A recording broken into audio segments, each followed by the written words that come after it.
Hey, everybody, welcome to the Grow Yourself podcast. I'm your host, Kevin McNulty, and this is your personal development school of growth, where each week my guests and I will bring and break down big ideas and practices that will help you learn, grow, and succeed in life. Thanks for checking us out. Now let the growth begin.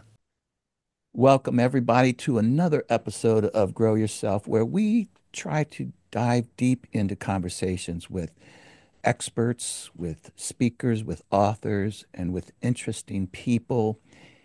And by the way, on that note, I do come across a lot of interesting people. I feel really blessed in doing this podcast, and I travel a fair amount and just love meeting interesting people. Some are admirably successful, and others, have, let's say, a unique perspective that make you pause and think. And then there are those individuals who, I would say rare individuals, who catch your attention in a very pointed and unique way. And well, my guest is all of those things and much more. And I am not just saying that.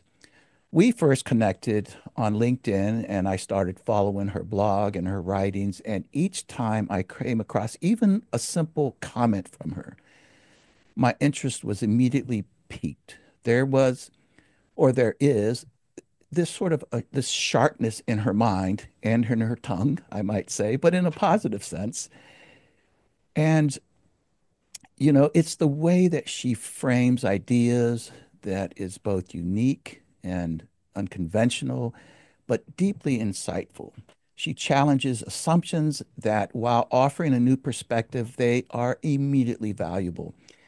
And so Dr. Raluca Maria Ionescu grew up east of the Iron Curtain in Romania, where resilience wasn't just an admirable trait, it was a survival skill. She has lived through times and circumstances that, frankly, most of us will never fully understand. And yet, instead of being hardened by her struggle, she transformed it into strength. Now, wait for it, she's a lawyer, a negotiating expert, a business psychologist, a leadership coach, all of which who helps people do the same, turn their challenges into opportunities, their conflict into connection, and adversity into growth. She believes that real strength isn't about exerting force, but really about, harnessing the power within. By the way, before this conversation, she sent me a document that outlined her thoughts on today's conversation, which is about hard times make strong people and rise up. And I sent her a message saying, I had that I've talked to people about resilience, and yet her ideas and her approach were much different. And she responded with something that really shifted again my entire perspective. She said, "Our talk won't be about resilience, but rather about strength and growth in spite of adversities, about trust, faith, optimism, perseverance, stamina, and humor, and all which correlate, of course, and relate to resilience. But we're talking about something different, strength from within. So if you've ever felt overwhelmed by life's challenges or wondered, how to build real inner strength, this conversation is for you. And so I would like to now welcome my guest. I'm so pleased to have Dr. Raluca Ionescu. Raluca, thank you so much for being here with me on Grow Yourself. Kevin, thank you for having me. I'm very pleased to have this conversation with you. And when you asked me about joining your podcast, I was in the first moment very touched and very impressed because we had the exchange of ideas over LinkedIn. Mhm. But when I realized that we share the same passion for growth, that grow is in our project name, company names, yeah, I was very, very enthusiastic. So thank you for inviting me. It is just a pleasure. This is a long Yeah. time coming, but listen. I can honestly say that, just again, even reading this morning some of your comments, and you speak about to a lot of different things, but your comments, they don't just stand and either be critical or necessarily overly positive or underly positive about something. But my reaction is always, and that wow, in my way of thinking, is an outward sign of somebody growing. You know this as a speaker when you're in front of audience and you can see somebody looking at you, or they go like this. There's an aha moment and there's growth taking place. So I think that's what you're all about in any event. Oh, thank you very much for making such a great introduction. It is indeed that I try to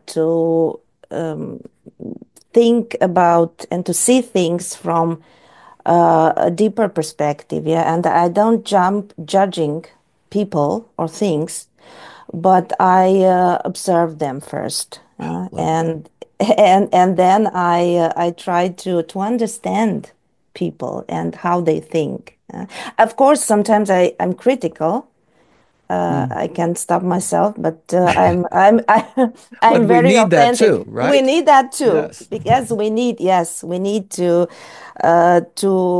recognize when something, yeah, it's not the way it should be. Yes, We that's need to right. have some principles, not being judgment, but having some Yeah, principles and setting some borders. I think it's that's right. And yet you always do again say things in a way that I think causes growth, causes people to stop and think, and I think that's the distinction be uh, between just being critical and pointing out something, a principle or an idea or something that maybe we should think about. So listen, I know you are hailing here. You are here coming to us from Vienna, Austria, and I told you earlier that I've been there. It's such a beautiful place. I think yes, that it whole is. region is It is God's creation. Well, the whole world's God creation, but there's something very exactly. special about that whole area. But Raluca, you It didn't grow up there. Can you just tell our audience a little bit about who you are? I just love to ask the question, who is Raluca? Who is Raluca? Yes, it's question that I'll try to answer in a very short way.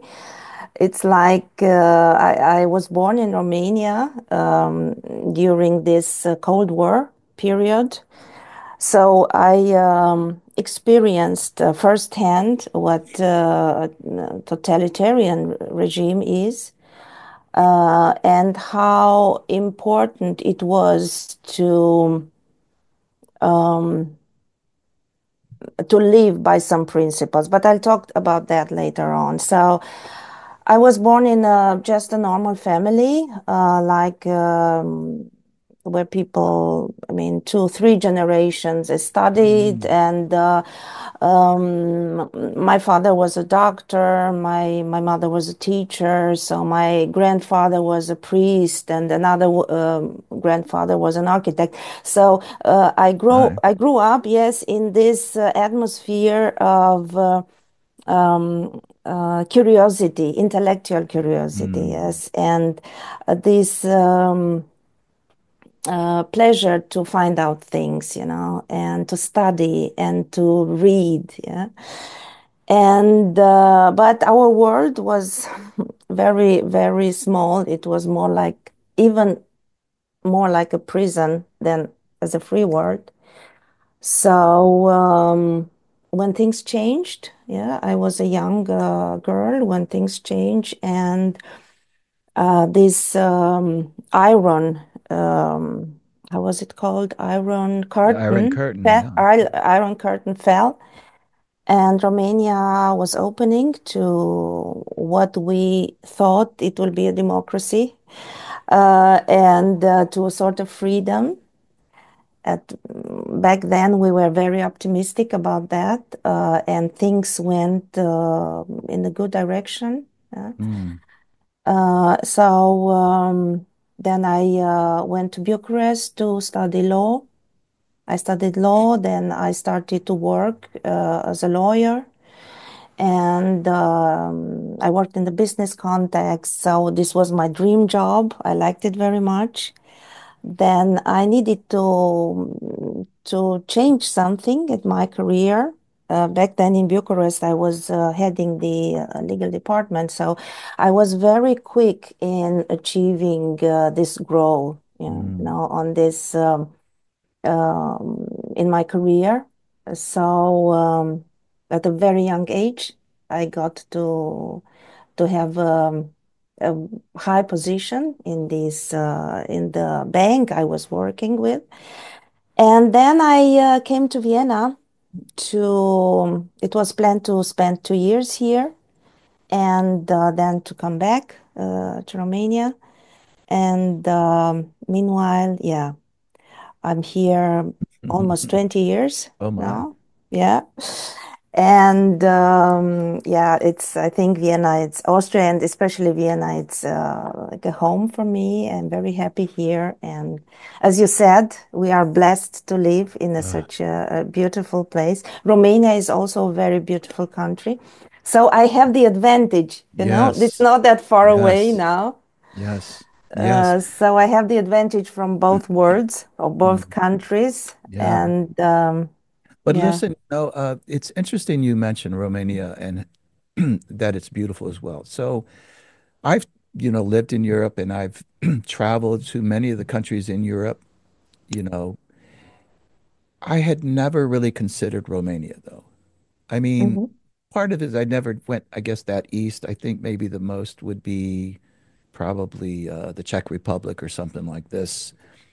And of course, Austria. But I guess it just never really dawned on me to go to Romania. And then several years ago, maybe even a decade ago or so, I started connecting with other people from Romania. And there was this one Mhm. woman, I don't even remember her name now, but she would always post these beautiful pictures of Romania. And I went, what?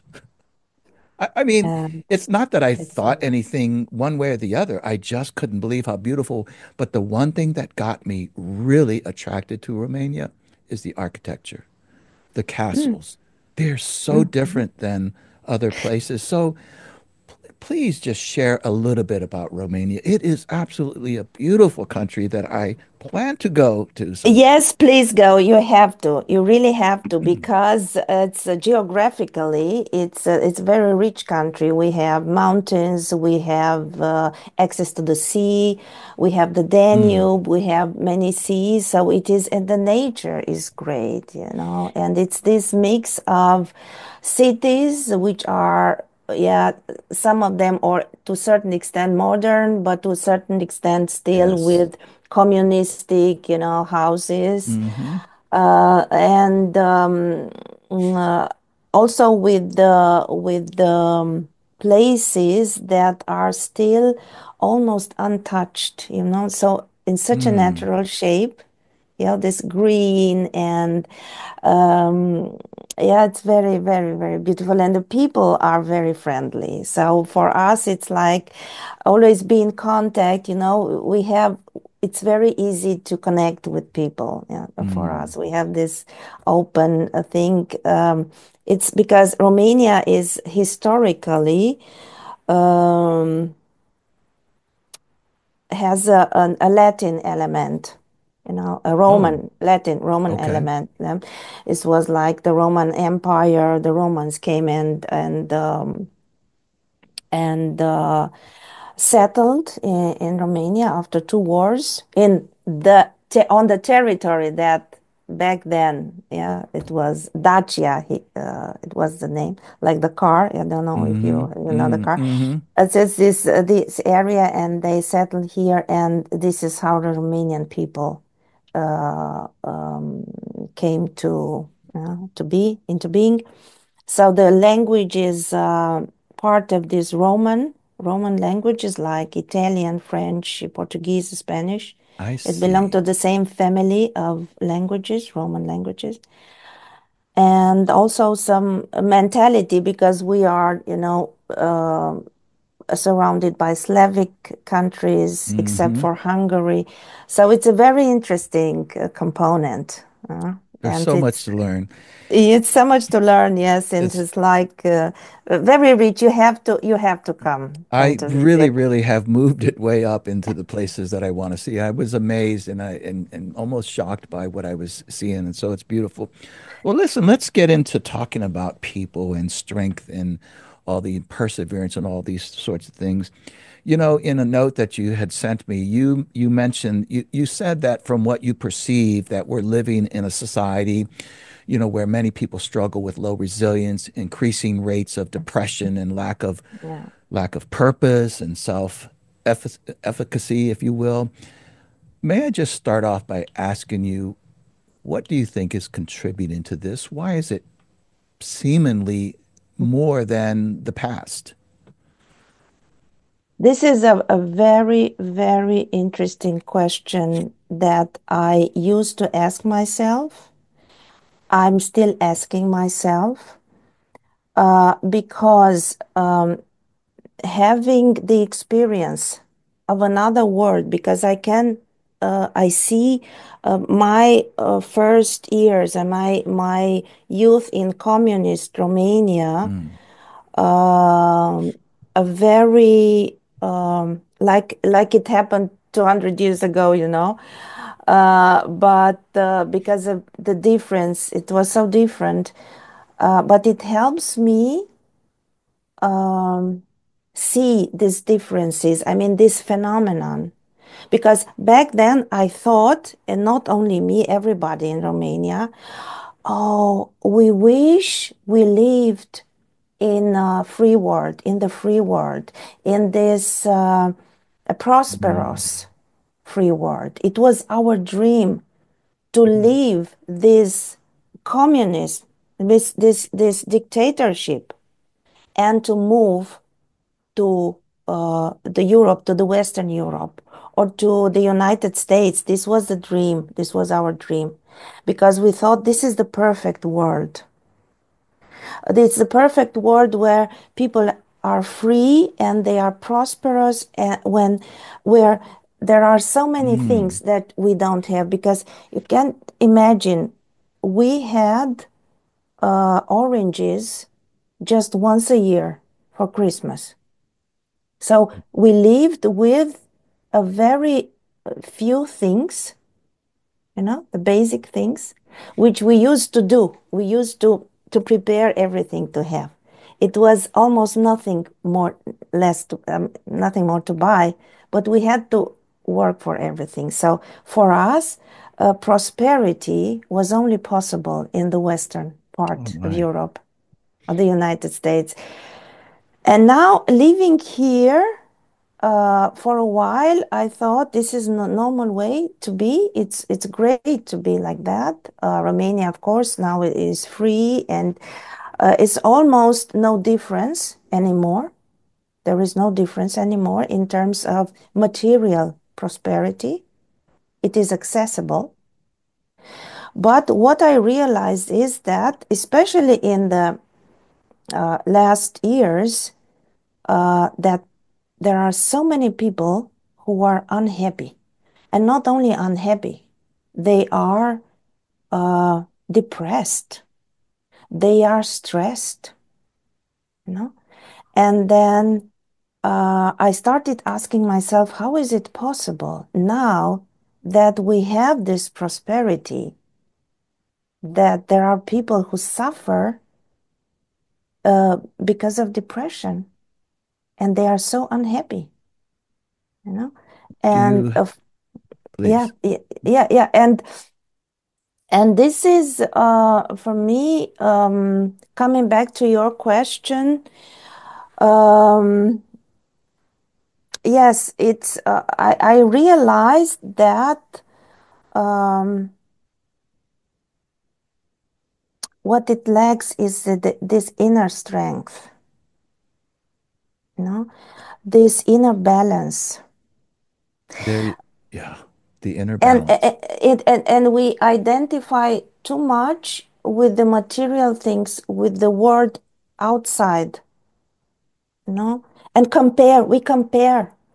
And comparing to the others, so many people have the impression that others have a better life than themselves, and they make Mm. themselves feel miserable. Very, very, very well said. And this then plays into this whole notion that how can we, anyone, um, where technology and science and all of these things have increased, you know, supposedly more access to, let's just say, freedom and ideas and Yeah. thoughts. Yet, to your point, there's more depression, there's more anxiety, there's more. I think the part that really caught my attention, just this lack of meaning and purpose in our life. Yes. Yeah. I want to say this, and maybe you could help me think about this. I remember when my youngest daughter, Alexandra, she must have been about three, maybe four, or something like this.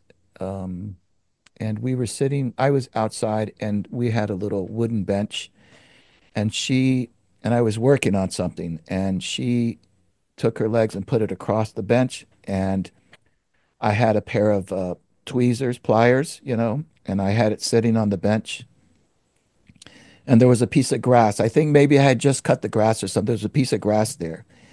And so I'm standing over her. She's facing this way, and I'm standing over her, and I'm working on something. Then I noticed her. She picked up the pliers, the tweezers, and she started grabbing the piece of grass. And she grabbed it and she flipped it over. And maybe for 5 or 10 minutes, she just did things with that. And I watched her. And this I'll never forget was the idea, uh, Raluca, is that she didn't need anything to let her imagination, Yes. you know, go where it wanted to go. She just was just there and just doing this. And I think what I'm trying to bring up about science and technology and all these things is that our minds are just moving too fast. We can't Yeah. enjoy our imagination, our inner strength, as you like to say. Does this resonate with you, what I'm saying? Yes, it's perfectly because when you described your the way your daughter Alexandra was playing with this stuff, this it reminded me of that famous mindfulness course. This is a Mm. mindfulness.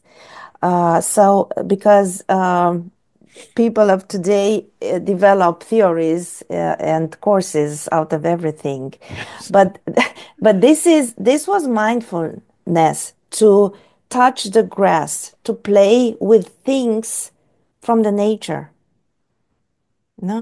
This is so natural. And this resonates perfectly with me because we back then, in my childhood, in my young years, we had very less things which were fabricated by somebody. Like, there are now puppets or something now.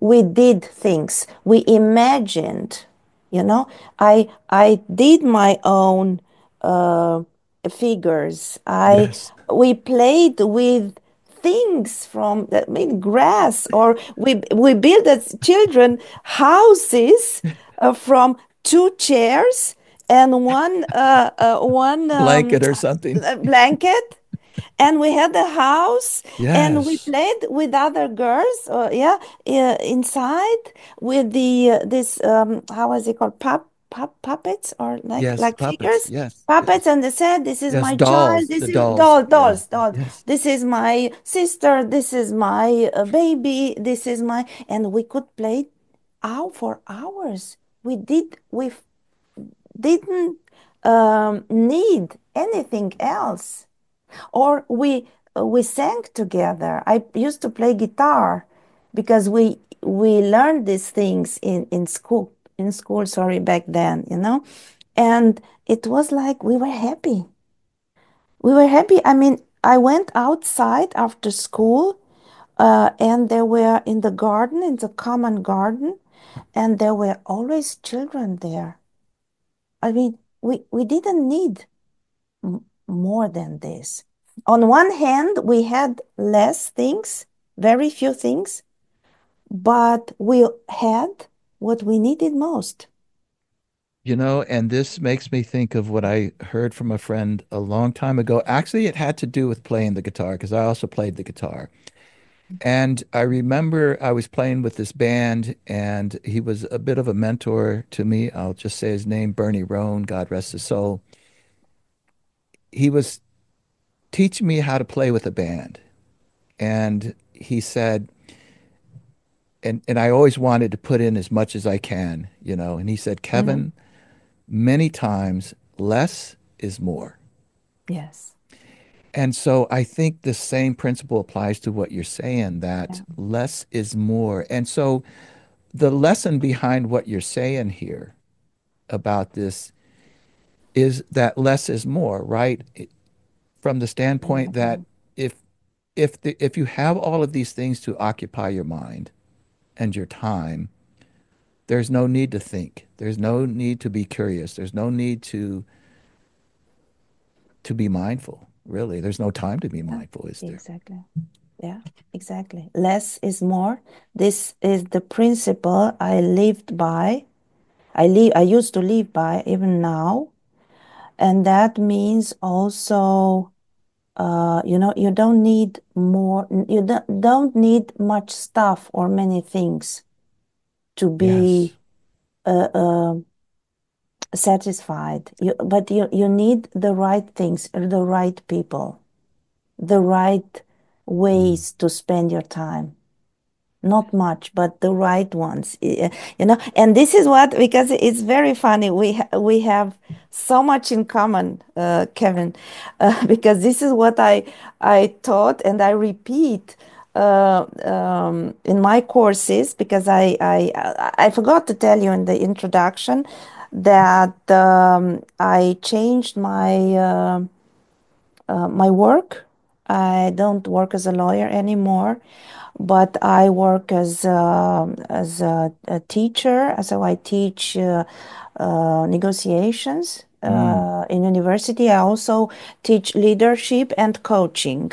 You know, My goodness. and yes, and I always tell my students, because they want to know more, more, more. Give us more to read. Give us more. Give us more. And I say, you don't need more, because less is more. Stick to the principles, Oh, stick to the most important things, and you can always add something. Yeah, you can always grow, but you need to have this core, a strength, a strong core, to uh, operate from to Stephen. operate. Yes. Yes. Stephen Covey talked a lot about this. Dr. Stephen Covey, who wrote The Seven Habits of Hmm. Highly Effective People. In fact, I think he had another book called Principle Centered Leadership. Hmm. But his idea was to, as you're saying here, to live a principle centered life. That he suggested that principles are universal laws. He would describe Hmm. them as others have, that gravity is a principle, it's a law that you must Hmm. operate by. If you defy it, then you will mess around and find out that it doesn't work. Hmm. And so he talked about universal principles, but he used things like love and trust and friendship and these other sorts of things. And these are the right things that you're talking about. Yes. Yeah. So, in this busy world, in this crazy, busy, high technology world, then what is the message to people who are caught in this whirlwind of too much? The principle I live by, and I believe it works. It's You need to be connected to the most important things, and for me, that is nature. That is faith, faith in God. Faith in God. That is family. That are people who are, you know, have this growth mindset, Mhm. no? Mm. This is the most important for me. And also, very important, what I also told my children, you have to learn uh, to do something also with your hands. Oh, I love Because that. because we are used to think too much. Mm. But the experience showed that you need to have some skills, just to do something with the hands that are very important first to take care of yourself, to ensure, you have everything you need, you and your family, yeah? And to have practical skills. I love that. I have never heard that before, but I think it's brilliant. And believe me, because I was raised in a family where three or four generations before me were intellectual, so to say. They worked in this, uh, um, with their minds. Mhm. But even more, I can say, each and of them had also this, practical skills. And it's very important to have it because you never know in life, you know, and what happens, and you need to be able to take care of yourself and of your loved ones. And I this is sorry, No, one no, more thing. please, please, It's the please. connection between our hands and our brains. If we always, if we think, yeah, I don't need to work physically because I think, Mm. and now technology is so developed, and so Yeah. we are not done. We are not made to use only our brains. We are made to work with the body as well. Everybody listen to what Raluca is saying. I mean, you're dealing listen, I'm in that world as you are. I think a lot and I'm sharing knowledge and gaining knowledge and all of these sorts of things. But I must say, you're laying down the simple principles here. Do something with your hands. And I know this that, for instance, if I go outside and I'm working on the yard, even if I'm cutting the grass or trimming some limbs or whatever I'm doing, sometimes I go, oh, we've got to go do that. And then I'll get out there and within 30 minutes, it's 3 hours later, it's 4 hours later, it's 5 hours later. And I go, oh wow. And how And do my you feel? How do you feel after that? beautiful peace, Yes, relaxation, yes, a sense of accomplishment. yes, And it's just amazing. And even people, because we have a fairly big yard, people will say, Kevin, you should get a riding lawnmower. And and my wife and I both say no. We yeah, want to keep pushing it. We want to keep walking on the yeah, ground. We want to yeah, spend the time that it takes to do it. But I hadn't really thought about it until now about the way that you said this. It's analogous to working with your yes, hands, being yes. outside in nature. Thanks. Because inner balance means Mm, the balance between mind, body, soul, you know. Uh, this is when everything is in balance, then this is the real strength. This is why I mean strength is something intrinsical. Strength is something you can't show off, or sometimes with you can not necessarily say about yourself, I feel the strength. No, you feel in balance. You feel in like, it's very everything interesting. within you, with you, and with the loved ones. Yeah, in a sort of in a satisfaction, in a that feeling. Oh, it's I did it. I'm satisfied with that. I'm able to do it. This accomplishment. Yes. In fact, you distinguish the difference, right, between strength and force. And Yes, that these are important ideas to yes, understand that yes, you yeah. talk about the blind force is actually a weakness, if you will. Can you explain that? Yes, because I think that a force, let's say it in a situation like like you have a dispute with somebody, yes, or there is a conflict with somebody, and you're in a conflict, and uh, when you have this inner balance, it's this strength. You don't let yourself dragged in conflicts so easily or Mm, unnecessary conflict. I'm not against conflicts. sure. Conflicts have also good sides, but it depends how you perceive it, because if you are rooted in your core and connected, with yourself, and you feel good with yourself, uh, and the way you deal with the conflict, it's different. Yeah, I see it's what you're not. saying. Yes, it's uh, irrespective of the outcome. You won't let yourself dragged in an escalation. You'll still keep your balance, and you will think, you'll be able to think, yeah, This to is very, analyze. very, very interesting, very Yeah. important. And I'm grasping what you're saying that that when we think of strength, maybe depending on the context, we think of something, strength. But strength is emotional intelligence, if you want to use that word, right? It's strength is Yeah, the ability to resist, as you just said, being pulled into yeah, something. Strength sometimes, if you are in a debate or an argument with someone that you care about, strength sometimes mean saying nothing at all.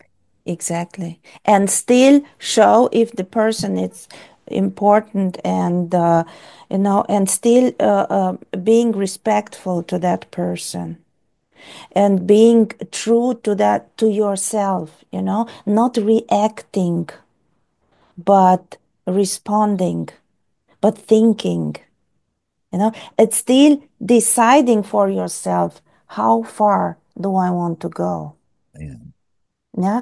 While I think this is the absolutely necessary to have force, because force, people think that if somebody has physical prowess, or somebody is very good in talking and arguing, mm, but this is not a force, because that person, can be so reactive, that she or he can lose control. mm. A strength means also to have a control over your I love emotions, that. Do you tell leaders that you don't need to show your strength, right? You don't need to necessarily, you don't need to, what is the right words? That you you have the strength, and as you said, it's intrinsic, it's Exactly. within, and therefore you don't have to outwardly tell people or project your Yeah. strength, if you will, in Yes. some cases. Yeah. I don't know what I'm trying to say, because on the other hand, maybe sometimes you do have to show your strength, in But you some show ways. it. It's obvious when you That's what I'm have it. saying. It's obvious. It's Yes. like you uh, mm, how It is it? You exudes reflect it. it, Yeah. exude it. Yeah. Exactly. Because very interesting. When I have, when I coach leaders, most of them want to know what should they do, what technique they should do, what should I do, how can I lead a team, a group, people, and they are asking about actions. How should I act? But the first thing is to ask them, and to see what's their, uh, um, how do they imagine, how do they see them leading? How do they understand for themselves See. what leadership is? Uh, but not in a theoretical way, but related to each and every person, yeah, to themselves. Yes. But because, yes, it's how you are, how you feel, how you understand, leading, and in the next step, what you do, like action, how you lead, you know. First, it's how are you as a leader? I see. How are you? Who are you as a Who are leader? you as a leader? Yes. As you So, asked me, yeah, Raluca, who are you? Yeah, yeah, but who are you as a leader? yes. Who are you in this role? Who do you want to be in this role? And then uh, we will see how you can get there. You know? You're back to the principles in a sense that, if you have no principles, in other words, if you don't believe anything necessarily, then your actions will be very scattered, very loose, very unpredictable for you and them.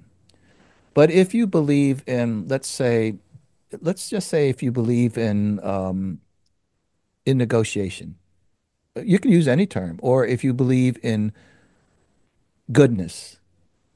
Now, when you do some things, it's based on these principles. So I believe in Yes. goodness. Therefore, when I have a debate Mhm. with this person, I'm not going to call them names. Yes. If you have no beliefs, then names are Exactly. fine. Yeah. Yeah. Exactly. It's very important in negotiations because negotiation can be a very challenging, you know, because you want something and I want something, and we don't get to, you know, to an understanding. How are we going to deal with that? You know?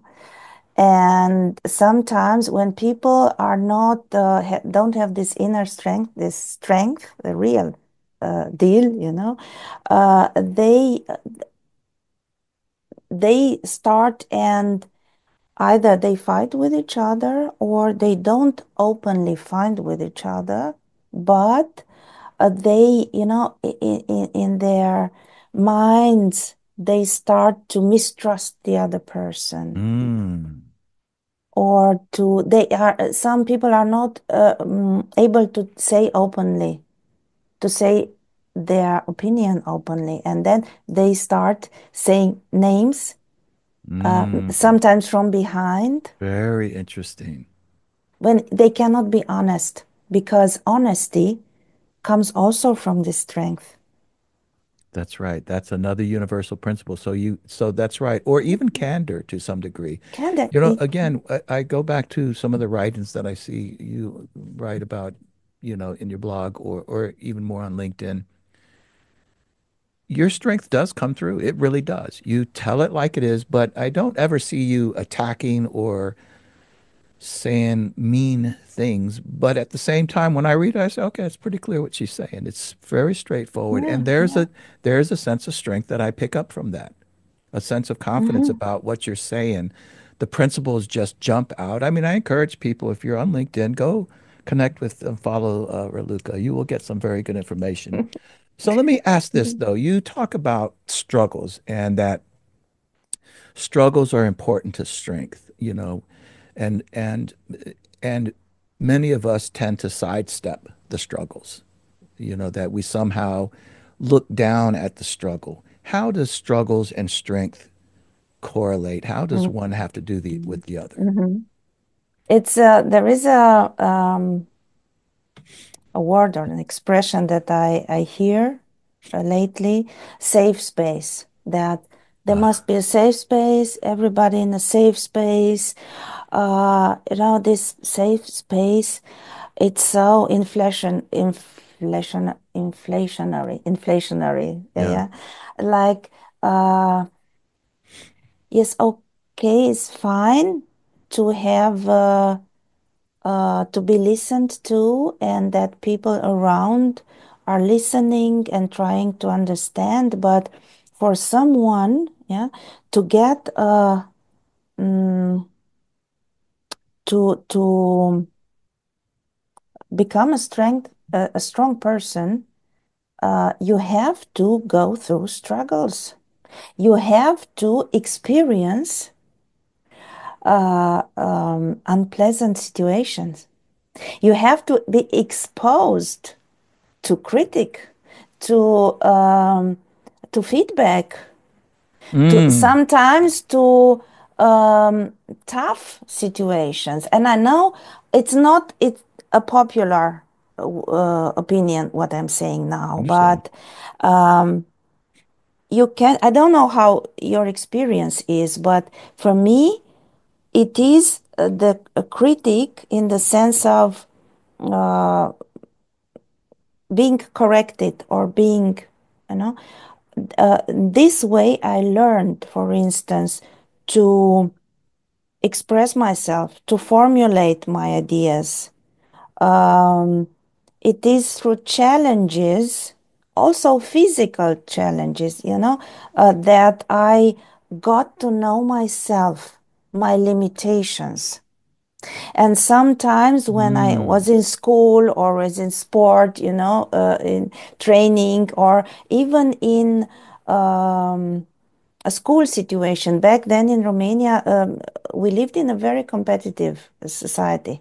I mean, it was always um, who was the best in school, who does this better, very competitive. Not like it is now. Now you don't have to tell that, so you don't discourage the children. And so we got the feedback in a respectful manner, but we got it. This was not good. You have to, you have to try again. So this is the way that I got to be an mm. ambitious person. No? This is not like, oh, everybody's nice, everybody's fine. No, there are things that are not fine. This is not the way to do it. Don't do this again. Do the other thing. This is what I was told by the parents, by teachers in school. So I uh, got confronted with the feedback, and I was told this is not good. Don't do it. Yeah, This is sorry. no, no. If just they want to this harmony now, it is fake harmony. This is not a, a, a way to get adults that are strong. I agree On with the you. contrary, yes, on the contrary. I agree with you. It's more, it's more. Are you familiar with the term appeasement?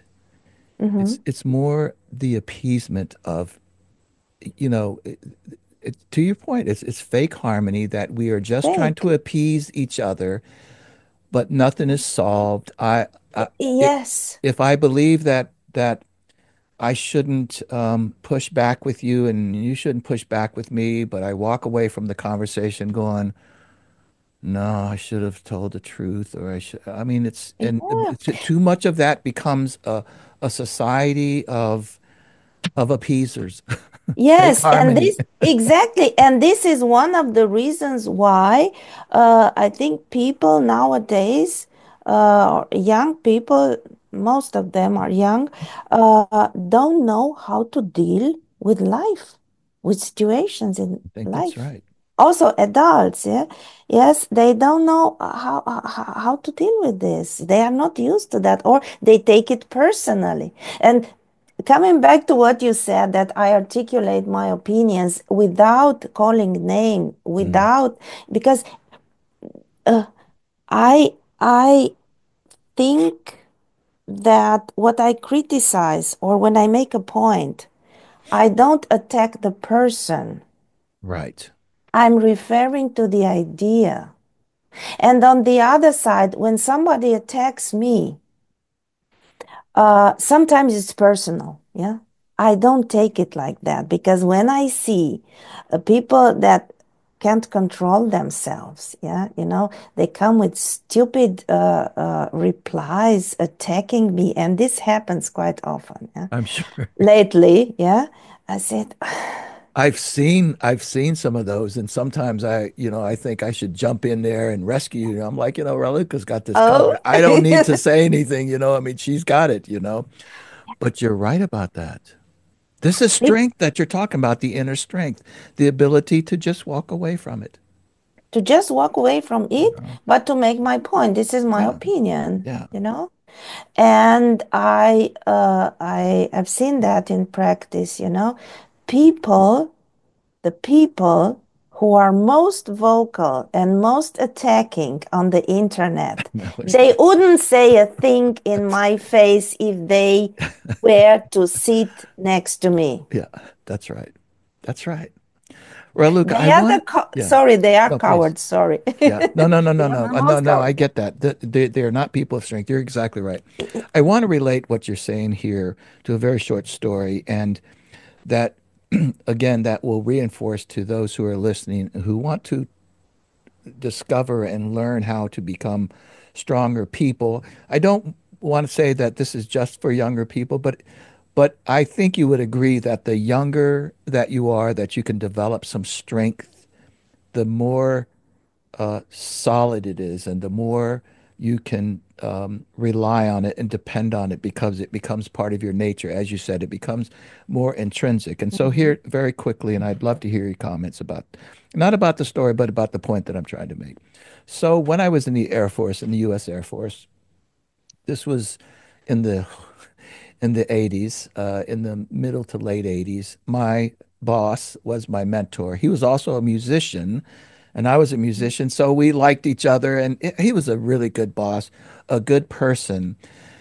And this was in the field of human relations education. So our job was to advise commanders about people problems and these other sorts of things. And Mhm. so we often had to write lengthy reports about, let's say, the state of an organization. So we would go into the organization and, do they call them, I mean, now they're called, I think, employee engagement surveys or whatever. And we would do some of that, but then go in and talk to people about the problems that they were having. And so, and then, and we, our job was to tell the truth. This was the report to the commander. So it was necessary that if you're a commander, if I don't tell you the truth about problems that you're having under your leadership, how can you possibly solve them? So Yes. this was our mantra. So I always was a very creative writer. I've written many, many songs. I've written poems. I was always a good creative writer, but now we're in the context of a professional writer. And so I remember my first report that I wrote, and I'm pretty new at this. It was long and it was beautiful. And I was like, this is so beautiful. I can't wait to give it to him. So it's the end of the day. He's already gone. I dropped the folder on his desk. And the next day I said, did you get my report? He says, yes, I'm reading it. He said, I'll leave some notes for you later.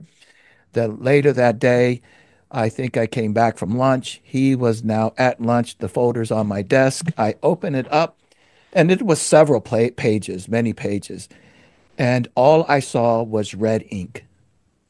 And I thought, I mean, I don't know about, there was a time in the United States that if whoever was editing or correcting you, they used red ink to correct it, right?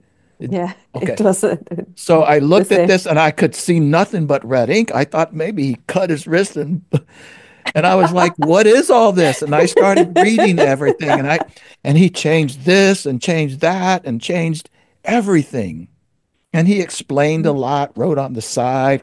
He said, if you do this and everywhere, every single page. And I was so angry. Who the hell does he think he is? I'm a great writer, So so he gets back from lunch and I storm into his office. Now he's several ranks above me, so I have to be a little bit careful. But again, we were kind of friends too. I mean, he was a guy I could talk to. And I closed the door and I was like, I'm sure I used some words, maybe the F-bomb or something. And what is going on here? I put my heart and soul into this. He just sat there, listened, didn't say a word. And then when I finally, was like an inflated, tire, he said, okay. He said, I mean, he said, you wrote some interesting points. He said, then he just went on to tell me some very insightful ideas about writing how you write to the listener, to the reader, and how and things, like things, even then, things that would trigger or things that maybe Mm, looked attacking or things that were too soft, he would say something like, Kevin, you wrote 3 paragraphs here and you could probably said this in 2 sentences. Or whatever it is that he Ah, told me, he interesting. went on to explain. But he eventually just got around to this point about, he said, Kevin, here's the bottom line. A lot of people can write like this, just go on and write 10 pages and say nothing. He said, I think you Mhm. mean what you're saying. He said, but, and so he talked about, he said, but the biggest problem here is how you're reacting to my feedback. Oh, very interesting. And as I calmed down, and I was one of those people that wanted to become better. In my heart, I wanted to become better. But as you can well see and immediately recognize what's going on here because of the work that you do, that my ego and all of this got in the way, and that when I finally calmed down and realized that this man can make me a really good writer, Yeah. the creativeness is not going to go away. But the other side of communicating and written and whatever it is, and communicating not Mhm. just my feelings, but communicating to a leader, that there was different Yeah. style there. And I must say that from that point on, even still would later in reports would still make me angry, but I would calm down before I went to his office and instead go ask him about this and he would clarify. And without question, he is the man. I will even say his name, Eddie Roblinski, made me a better person and a better writer. And I could not have gotten there without the struggle, without what you're talking about there. So, not about the story itself, but the principles that I'm talking about. Exactly. Tell me what you think there. Tell me your thoughts about what you just heard. What I just heard is that you reacted for the first time when your boss yeah made those Criticized red me, notes, yes. criticized you. Hmm. It was a natural reaction because it was, I think, a bit of disappointment, of because somebody, not because not because he criticized you, I imagine, but because um, probably you got to realize that as good as you thought you were, uh, you were not so good in that environment, in a writer in that environment, maybe in other, styles, because and now you were confronted with another situation, with a new situation where your skills, the creative skills, needed an adjustment in the new situation. You're 100% correct. Yeah, And and it's also that you needed to make this humble step, mm, and it's difficult to do it. Humble step from being very good in a specific um, job. Um, so from that being very good to in being not good enough, not yet good enough yes, in a not new yet. one, No, not you're yet. 100% correct. And this is what I encounter. First, I experienced when I studied um, 12 years ago something new. So I was a lawyer and I was working, and I decided to change something, and I studied business psychology and organizational environment. So I was again a student Mm. in a different age, in a different phase of my life. And I thought that thinking of what you told me, You're a oh, I can do. lawyer, I'm a yes. lawyer. I can do it. I can do it. And it was something different now. And said, oh, I understand everything. It was like a new discipline. So I know everything and I understand everything. And I went and to the exam, and I was almost um, almost catastrophic. And I thought, what's going on? Because I understood everything. Yes, but because I thought I Mm, can and I mm. understood everything, I didn't learn. Oh my gosh. I read it twice and it's perfect, I understand. But in an exam situation, I couldn't, yeah, do it. It's like learning a foreign language. You understand what the people are, a bit of what people are saying, but you can't talk, you know? It's a different ability. It's a new, Yes, I understand, but I can't talk. It's like uh, in your situation, you knew how to write creatively, yes, what it is, and you needed to become a student again. 100%. And I was a young person. I was probably in my mid mid 20s, 24, 25. You see, and of course, I didn't even think about that. I didn't think, okay, you're young and don't really have this experience. I mean, okay, you can write a song and a poem. Yeah, yes, yes. But it's amazing that you did because other people in your place would say, "No, I'm good. How there's he correct me, you know?" I think some And of that is happening today exactly, exactly. Of this because of safe space, yeah, yes, the safe space. That's right. the safe space people, the safe spacers, you know, they need to, they don't, are not used to, yeah, getting the feedback, you know, Oh, this is wrong. this is The so safe spaces. important, what you're Yeah, saying. But listen, think about this videos or whatever that you see on the internet of a very young college student who is being confronted on campus by another adult about whatever the topic is. It doesn't matter what it is. And the young person goes to the adult, maybe even a much older adult, and and lectures them about something, whether it's politics or world events, doesn't matter what it is, culture.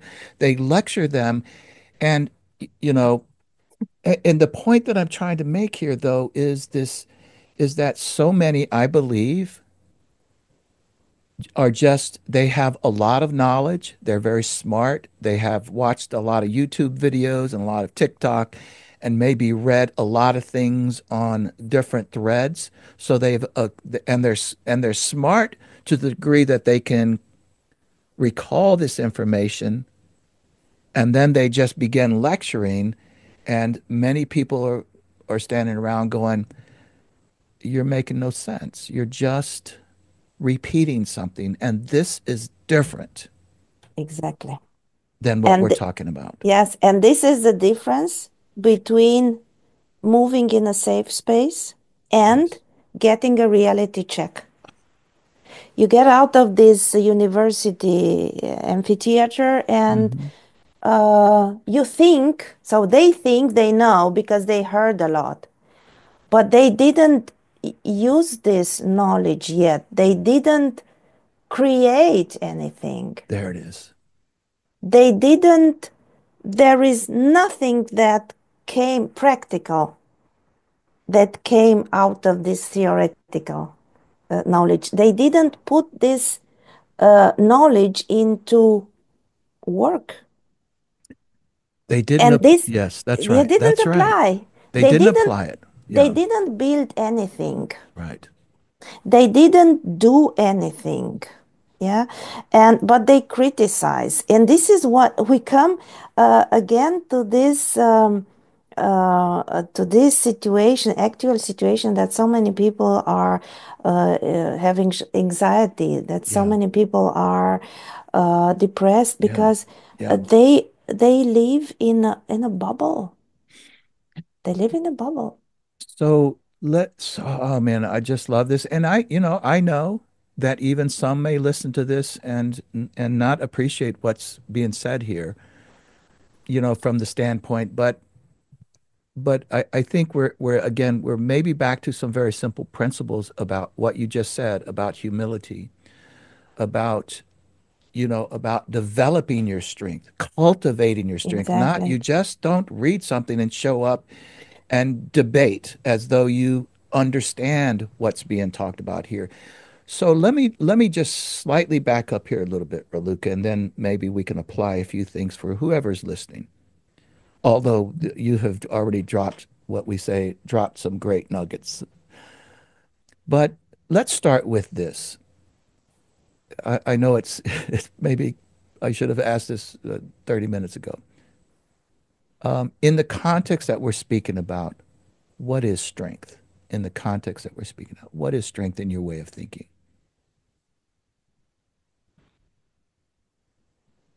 I think strength is to first, it's to uh, get yourself in a balance. I mean, body, mind, soul, emotions, and to make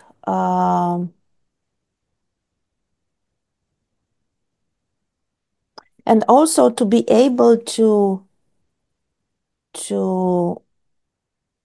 do things to build something Mm. like a very simple but very important things like uh, to learn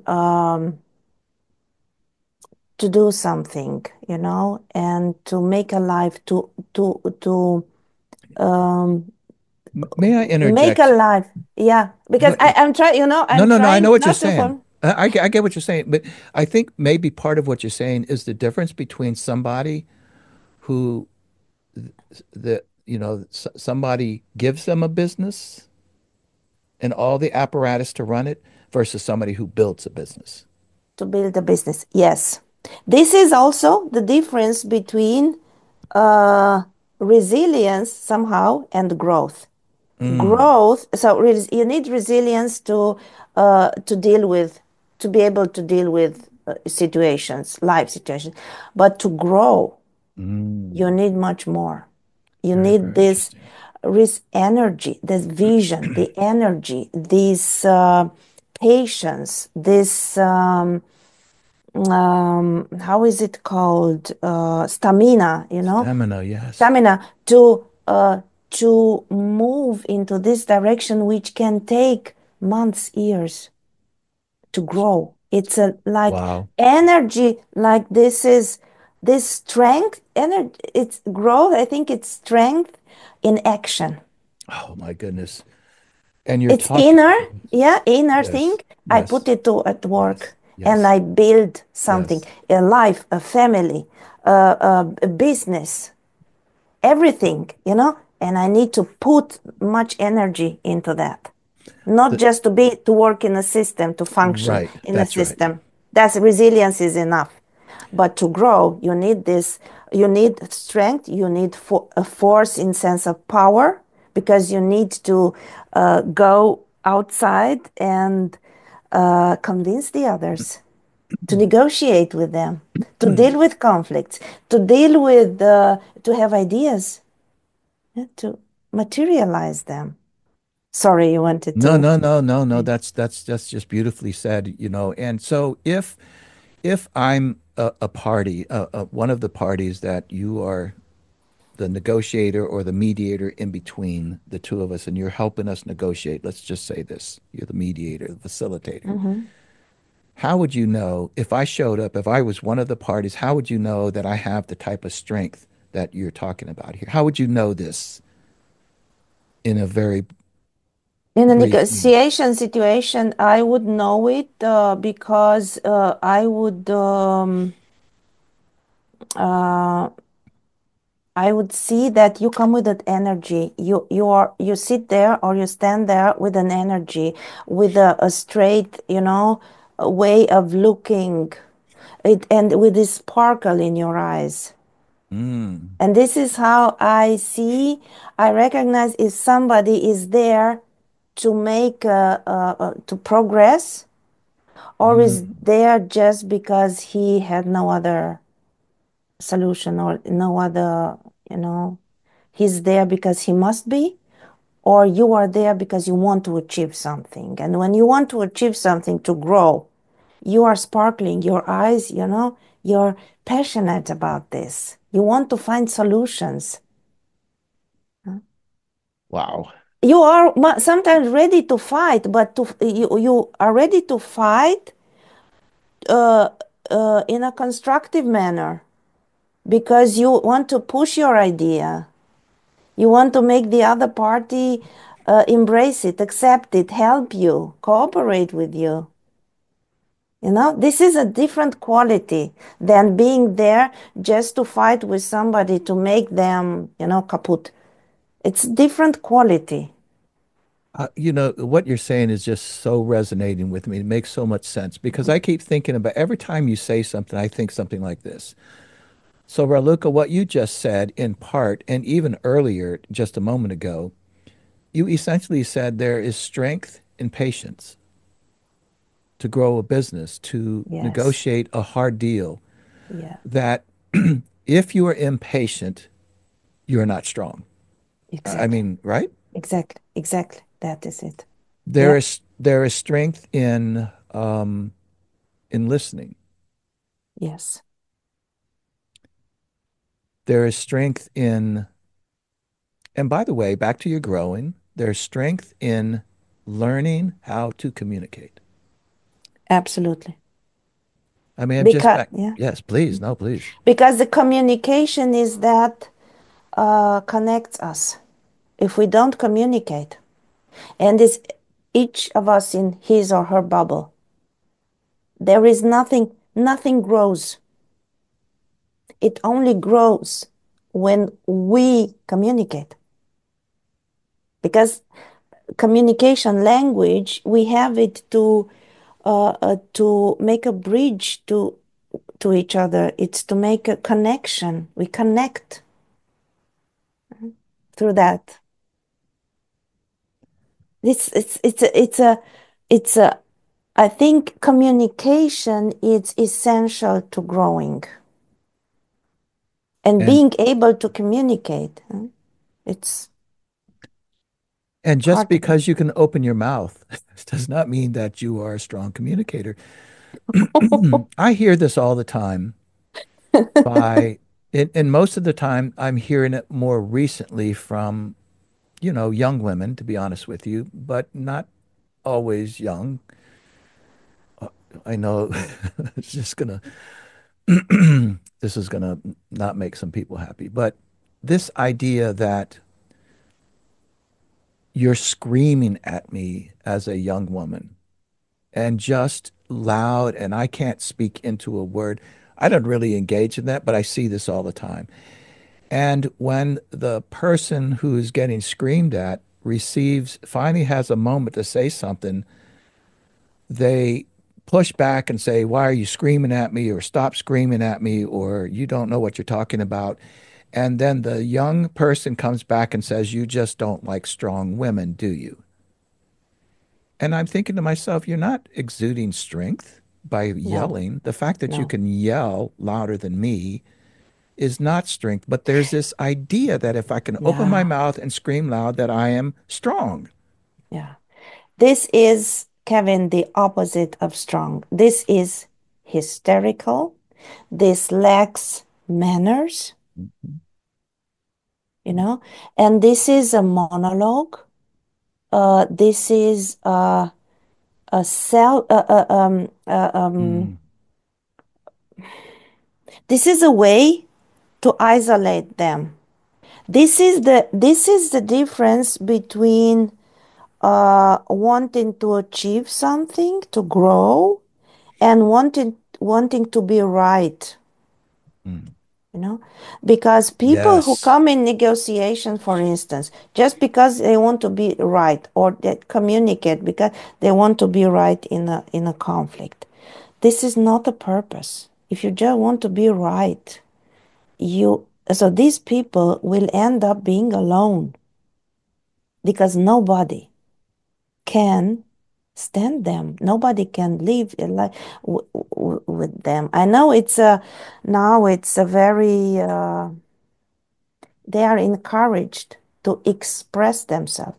But shouting, for me, when somebody is shouting, I know this person is not feeling well with themselves and Mm, it's not, they are not feeling well about themselves, and they have a wrong way to communicate. And um, I if they are not well with themselves, you know what? Everybody is responsible about how they about their life, how they feel about this, you know. So I think we should stop this also very I hear very lot about this empathy. What mm, is empathy? It everything has a limit, you mm, know? mm. So you cannot be one-way empathy or one-way communication. There must be two in that. That's This right. is not a dialogue. Shouting is That's not a right. dialogue. It's not a conversation. That's right. It's not communication. It's just shouting. This is not No, you're communication. exactly right. I recall also in the Air Force, this was more in the latter part of my career when I was a little, once I had listened and grown a little bit more. And now I was more senior. And I remember working with another person in my office. Well, actually, it wasn't in my office, but she was in a group next door, kind of in another office, and but we interacted a lot. And so don't recall what happened, but we got into this conversation, almost a debate a little bit. And she said, listen, if people don't like who I am, that's their problem. And she was talking about in the workplace, and I said, I told her quite respectfully. I said, I don't agree with that, because of what you just said. To exist inside of a workplace where you have to relate to people, Yes. it's not just screw you if you don't like me, it's your problem. We have to figure out a way to, in fact, I told her, I said, listen, I have probably stronger opinions than you hear. But I believe that sometimes I have to keep my mouth shut because I know that three of the people sitting here are going to get really upset. And I'm not talking about something that's important to tell them, just my opinion about something. Mm-hmm. And so the strength is, again, is to back up because I believe that I have to give and you have to give. And sometimes giving Exactly. is not giving. You see, and it takes, Mhm. I can't just say, I don't care and then just be a Exactly. disaster in the workplace. Yes, because you are there to make things happen, That's you right. have some tasks, you have some objectives That's right. that the whole team, the whole That's right. group has to accomplish. That's right. And each and every person is part of a team, That's right. of a system, you know? You cannot say, I don't care if you don't like me, because it's not about liking, it's about a person, you know, it's about That's right. working together to achieve Cooperating. cooperating is what we see in this world today. This mm, like take it or leave it, black or white, you know, Right. this That's right. you don't like me, I don't like you, or like transactional, you know. Also in romantic relation, or what they call, it's not even romantic, it's like I don't see the romantic element in this, yeah, saying that you do this and I do that and 50-50, and it's like a transaction, like first, let's see what you have for me, and then I see whether it's worth or like, come on, it's Mm, not the way you build, it's not the way you grow. that's right. A relationship, a business Mm, cooperation. wow. Like so, yeah. And this shouting, it reminds me of the way I've been brought up. It was like old principles, like a lady, as my grandmother used to tell me, a lady shouldn't shout. You never shout. You always speak in a nice, in a voice, and don't talk too much. Don't gossip. You know, don't gossip. When you see people gossiping at work or somewhere else, you shouldn't be there with them because they will gossip about you. It's not good to be in a gossip Wow. round, yeah. And don't shout, don't be loud. Just listen and first respect yourself. You do it to respect yourself Mm, and to gain the respect of the people. mm. And this is how it works. That's so beautiful, man. I love that. So let's round this off just in the few minutes that we have here. And I'm going to kind of use my mantra. It's your mantra too, as I've discovered. But in much of what I say, even I didn't even say it at the beginning of this podcast. But normally I say that we invite guests on there, hopefully to help us learn, grow, and change. And so I would like to, Raluca, I'm putting you on the spot a little bit here, but to take each of those words and help maybe the one person that's listening or watching that says, I want to become a stronger, I want to develop the strength that Raluca's talking about here.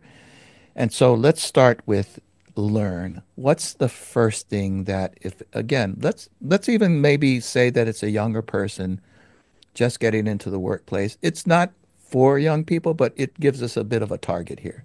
A younger person getting ready to start a career and they want to learn how to be a strong person. They want to develop that inner strength. What's the first thing they need to learn?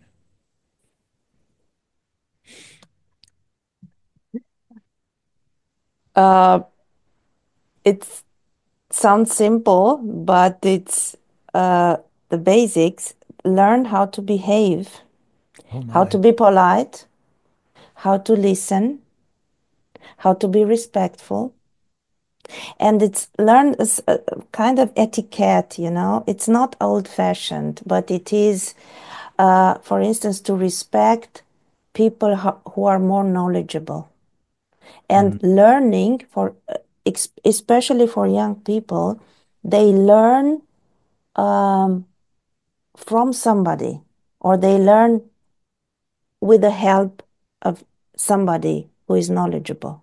So it's important to find these people who are mm, knowledgeable to learn from, because I think nobody can learn just to be alone, you know, not alone in a bubble. But first of all, learn good manner because these are the social skills oh wow. practically.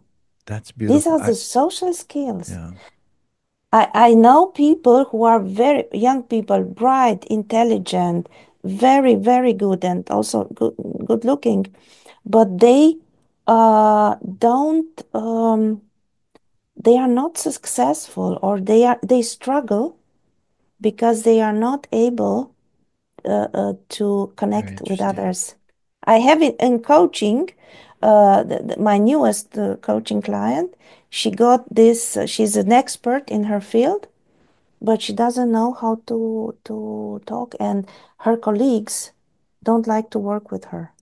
Very interesting. So to because she said, I realize I don't know how to behave. I react in a way that I don't because I didn't learn it in the at home and from my parents because she was raised with just with mother, and the mother was overwhelmed with the situation.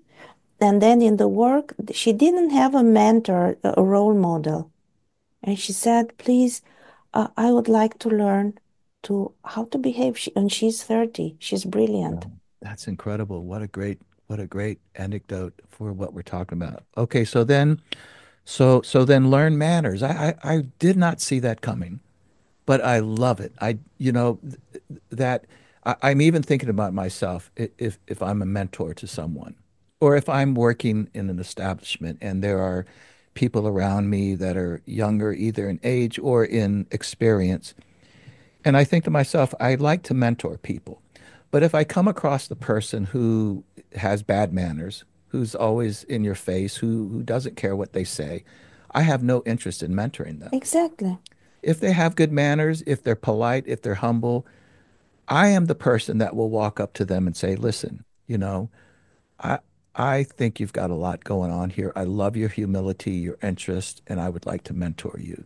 Yeah. That's that's where that Yes. comes from. And these people will learn, they will become better. They will That's become the right. leaders because these social skills and personal skills and social skills are the ground, the Yes, basic that's of learning, because you can intellectually learn, you can learn even more, but this cognitive learning is one thing, but without social skills. that's incredible. And so then to grow, then I would so you learn manners and then to grow, I want to put one other word in there is maybe to find a good mentor is what I'm hearing you say. Exactly. How does one find a good mentor? How do they find somebody that can help them grow? It depends what they want to achieve. For instance, if I want to grow my business, I will look for a mentor because it's a mentee who Mm, has to look for a mentor agree. who is already there. And I will ask them to give me the permission to or to let me learn from him. This Ah, is how I learned in my career.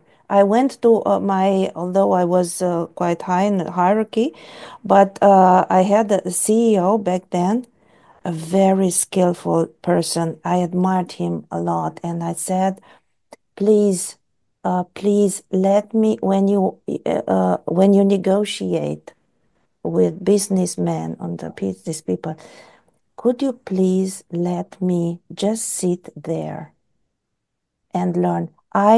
If you want me, I can make a protocol. And I was a lawyer back then, protocol or help you with whatever you need. I just need to see you in action, to learn from you. I promise I won't bother you. Just let me be there. that This is is, how I got to learn, So the mentee is looking for the mentor. Yeah, I love and that. yeah, they see, let me please learn from you. I do anything to help you. This it has to be Yeah. that humbleness and Yes. willingness to learn and to look what kind of mentor you look. It depends. If you want to grow your business, ask somebody who is there where you want to be. Or if you want to improve the skills, go to a person you admire and see, this is how I would like to, from this person, I would like to learn. Like, for instance, if I would be to make start making podcast, I would definitely ask you, Kevin, to be Mm. my mentor. Yeah, because you're doing it in such a great way. So this is what I would like to learn. If I were to. Those are very kind words coming from you. I appreciate it. And then finally, to change, I don't even know what the question is there to learn, grow, and change. I guess I guess maybe if you just share your thoughts about changing and evolving, maybe you've already shared some of these ideas, but the idea that that I guess that you have to let me just share this short anecdote Please. about this. I, you know, when I was part of really the National Speakers Association, we would have people come to our chapter here and they'd come speak and talk about how to become a better speaker and all these other sorts of things. But one of the things I found, Raluca, that was very interesting is that there were many who showed up who were very successful, but they could not tell you how they got there. And Oh, so my thought about changing, and always the best teachers that would show up. I can think of one, he's a friend now, Joe Calloway, great, really great, really a Hall of Fame speaker. And when he would come to our chapter to speak, he could tell you about the different parts of his life that help him learn, grow, and then change. And so I guess part of what I'm asking you is about, maybe make a statement and ask you is that when you're changing, pay attention. to the change. Pay attention to where you are now, and where you want to be, right? Just this idea of paying attention, of being self-aware of the change that you are making, and are you on the right path to get to where you're Yes, going? yes. Because not each and every change is a change for good, Oh, good point. Hmm, you know. good It's point. the but what you want to achieve by changing. Somehow I think we change this all this learning and growing and changing. These are um ongoing. You're an ongoing Mm. processes. And so pay It's attention. pay attention. Pay attention. Sometimes we need to change or to change something. Mhm. Sometimes we are forced to change. Sometimes if we are very mindful, we and aware, we may want to change. Yeah. You know, there's this So, old so philosophy or principle. Actually, it's a principle. I don't, I haven't really studied it, but it's very simple. I'm sure you know this about the being 1 degree off, 1 degree off. So you're going from Austria to the United States. You get on the plane, and the plane begins to head to the United States, but the calibration is slightly off, 1 degree, just 1 degree off. You're going to the United States. So 1 degree looks like this, right? yes, Like this. yes, yes, yes. And by time you get to where you're going over a period of time, you are so far Far off. away. Correct. And this is the point I think you're making here about decisions that you make, that sometimes it's a small decision, but it takes you 1 degree off. And then, And yes, and to get on track, mm, you need somebody to help, I love it. no matter the age. Nobody knows everything, and and you need this uh, feedback, or at least myself. I need sometimes this feedback. Am I on the right path? Maybe I'm not that aware I that love I it. think Yes. I am. Just to get that feedback, I used to ask, and sometimes also when I talk to friends, good friends, when I have an idea and I say, please, I want to do this. Please, criticize the idea because I need to have an input from another light. I will take my decision, but please now say something against it because I need to have get this perspective to be prepared, for Perfect. that. So this learning, growing, changing, it needs and this is one thing that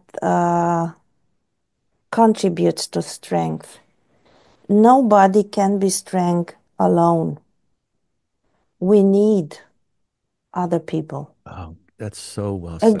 growth can be alone. It needs Yeah. other people Yeah. to, And this is I think the importance of good relationships. yeah, My wife and I have talked about this, that if you don't, I was even talking to my daughter about this, that, if you grow up alone, and I'm not criticizing people who are alone to any degree, I really not, but and it doesn't have to be a marriage, by the way, but to not have people that can give you feedback on a regular basis. yeah, yeah, I do see sometimes where a person has been so long alone that they're not aware of, maybe they have a lot of blind spots because nobody's there on a regular basis to say, hey, you know, over the years you're dressing like less and less, and now you come out in your pajamas into the airport. yeah, yeah, yeah, yes, yes, And they don't exactly, notice, exactly. so They don't know it, notice, or they they are in a safe space that's right. where all the And people in that yeah, safe space they say yes to them. yes, Affirmative, affirmative. that's right. Yes, yes, I'm yes. tracking with you. Yes, you're like, and nothing grows, nothing changes when we, Yeah. Oh, my So goodness gracious. open. Raluca, I could Yes. speak with you all day long. I just love talking to you and enjoy listening to you and hearing. I mean, you're everything and more that I expected on this podcast, and I thank you so much. Would you please, before we close this out, though, tell people where can they make connections with you, your website? I mean, it will all be in the show notes, but I still always like to ask and tell people, you speak, uh, you do negotiations, you teach, I you teach, coach. I coach, yes. I'm working on two online courses Very on nice. negotiations. One of them is about biases and negotiation, and the next one will be negotiating in difficult Oh situations. my. Yes, conflict is one of them, and I have new ideas from our podcast today. Thank you for for that, Kevin. Only Very important. 10% of the royalties, maybe. How Yes. wonderful. Yes. So I'm my website is website grow mind point no dot Dots, yeah. uh, dot EU or growmind.at from Austria. Grow So as in GROW, uh mind, MIND, mind mind dot dot EU or okay. EU, and it's in both in German and in English because I work in both languages. Mhm. And yes, so I specialized in negotiations and leadership. Very nice. Everything has to do with growth, yeah, and development and learning.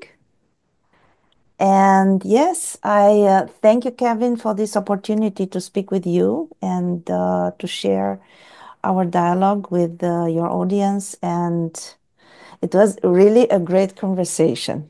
I have to Thank agree you. with that. I enjoyed it so much, and the pleasure is completely mine. Thank you, Raluca. Thank you, Kevin. Okay.